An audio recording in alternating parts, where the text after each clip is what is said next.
Pro Group Management. Workers' comp that works for you. This is 7 at 7 from the Las Vegas Review-Journal. Good morning, everyone. I'm Renee Summerhour. We start off with your top stories brought to you by Nevada Hand's Silver Sky Assisted Living Community. Learn more at nevadahand.org. Breaking news overnight as human remains were found in a barrel at Lake Mead, according to officials. National Park Service rangers searched an area near Hemingway Harbor at 3 p.m. on Sunday after a witness reported a barrel containing human remains. Park officials were working with the Metro Police Department on the investigation as it continues. And newly released audio sheds more light on what happened before a crash in Nye County that left 3 people dead.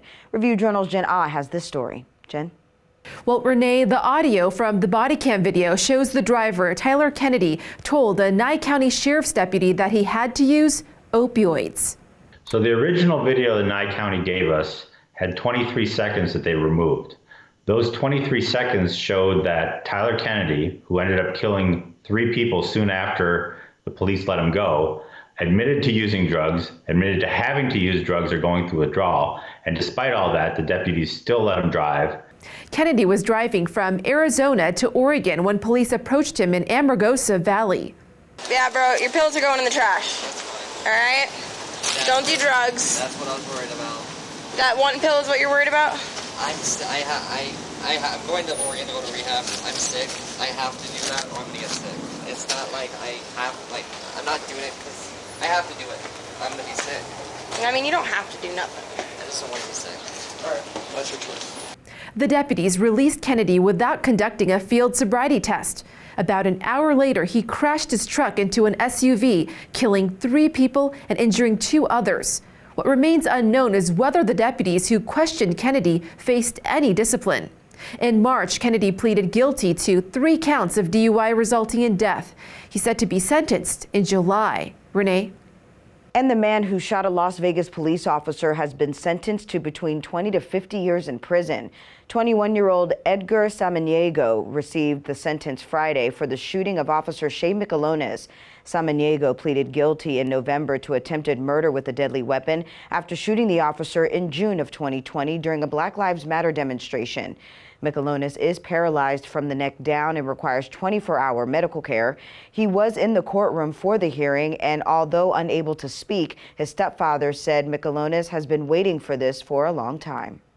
In more top stories, the NFL draft wasn't just good for football fans, but for local businesses as well. Review Journal's James Schaefer has this report.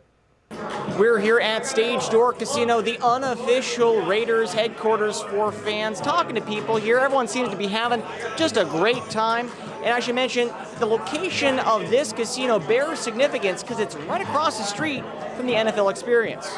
There's no town in the world better than Las Vegas. Stage Door General Manager Randy Markin was happy with the draft turnout and the draft location as it sat across the street from his property. We're doing probably 5 times our normal business, and the crowds have been fantastic. We found Richard Jordan, a Niners fan from Texas, and asked him what he thought of the sports scene in Las Vegas. I'm getting hooked in a way because that's all it is, Vegas nights and the Raiders. We asked Richard what brought him to the Stage Door, a Raiders bar of all places. The beer specials and the hot dogs. For the Las Vegas Review-Journal, I'm James Schaefer. Now for today's weather report, brought to you by Star Nursery, your garden's partner for every bloomin' thing. Happy Monday, everyone. Today's forecast calls for sunny and breezy conditions. Highs today topping around 90 degrees, while wind gusts could reach up to 24 miles per hour in parts of the valley. Winds increasing by tonight to about 28 miles per hour. Evening lows around 64 degrees. For the rest of the week, breezy conditions sticking around up until Wednesday. Those winds cooling us down just a bit to the low to mid 80s. By Thursday, we could see temps shoot up to the upper 90s. Evening lows this week in the low to upper 60s. In your health news, Nevada Health Response issued a reminder to all Nevadans that free COVID-19 treatment is available. Anyone can call the COVID-19 hotline to conduct a pre-screening to determine eligibility for oral antivirals after infection or for pre-exposure.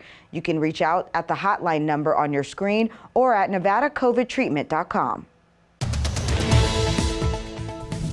In your business news, sponsored by Bank of Nevada, Bank on Accountability. While tourism metrics get closer to pre-pandemic days of 2019, now there will be another place for tourists and locals to shop. Project 63 is a 4-story retail complex at the southwest corner of Las Vegas Boulevard and Harmon Avenue. During Tuesday's topping off ceremony, Las Vegas developer Brett Torino said that the first phase of the space should be done by October. The $80 million project is almost fully pre-leased, but tenants have not been announced yet. Sports, brought to you by Station Casinos STN Sports. Download the app today. Meet the 2022 draft class for the Las Vegas Raiders. In the third round, the Raiders drafted Memphis guard Dylan Parham with the team's first pick. They went on to draft Georgia running back Zamir White, LSU defensive tackle Neil Farrell, Tennessee defensive tackle Matthew Butler, Ohio State offensive lineman Thayer Munford, and UCLA running back Britton Brown. Sports betting, sponsored by Las Vegas Paiute Tribal Smoke and Cigar Shop. Following the NFL draft, the Westgate Superbook adjusted the odds to win the Super Bowl for 8 teams. The New Orleans Saints went from 60-1 to 30-1. The Philadelphia Eagles from 50-1 to 30-1. The Indianapolis Colts from 30-1 to 20-1. The New York Jets from 150-1 to 100-1. Tennessee Titans from 18-1 to 30-1. Arizona Cardinals from 30-1 to 40-1. Dallas Cowboys from 14-1 to 16-1. And the Green Bay Packers from 10-1 to 12-1. In your entertainment news, Adele might be saying hello once again to a Las Vegas residency. Several outlets reporting that the star is close to finalizing a deal at Zappos Theater at Planet Hollywood. If this were to happen, the Grammy winner would fill dates beginning this summer through the end of the year. Adele previously canceled her highly anticipated residency at Caesars Palace in January due to COVID-related operation setbacks. In your lifestyle news, sponsored by Visit Laughlin, an easygoing getaway filled with good food, good people, and good times on the river. Luck struck 2 jackpot winners as they claimed checks totaling more than $1 million within 24 hours. Winner Darlene took home just over $218,000 from a bingo progressive at Palace Station Friday night, and Richard from Illinois scored just over $831,000 at the Flamingo. He said he intends to use his winnings to fulfill his dream of buying a house. Thank you for watching 7 at 7 a.m. I'm Renee Summerhour. If you have an Amazon Fire TV, search Review Journal to download our channel. Watch Las Vegas Breaking News streaming live on your OTT device. And if you're watching 7 at 7 on YouTube, don't forget to give us a like and hit that subscribe button down below. We'll see you back here later today for 7 at 7 p.m. from the Las Vegas Review Journal. Have a great day. Review Journal Studio, sponsored by Adam Kuttner. Get the maximum settlement as quickly as possible. This 7 at 7 update, sponsored by Pro Group Management. You're watching 7 at 7 from the Las Vegas Review Journal.